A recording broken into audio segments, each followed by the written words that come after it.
नमस्कार, छायाज रेसिपीजमध्ये तुमचं सगळ्यांचं स्वागत. आज आपण ड्रॅगन फ्रूट आणलेलं आहे, तर त्याचं मिल्कशेक करणार आहोत.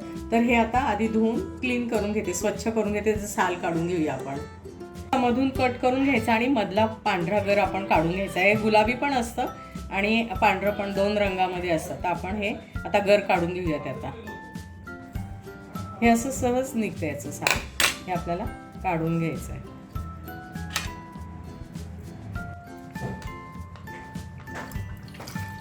दूध घालून घेऊया आपण आणि साखरेऐवजी आपण स्ट्रॉबेरी क्रश घाला. तुम्ही रोज ज्यूस असेल तरी ते पण वापरू शकता, रोज सिरप वगैरे.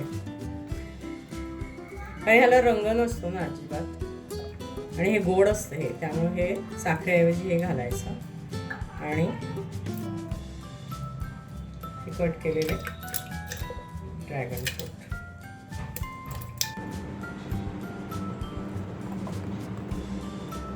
खूप हेल्दी असं मिल्कशेक आहे हे, नक्की ट्राय करा तुम्ही.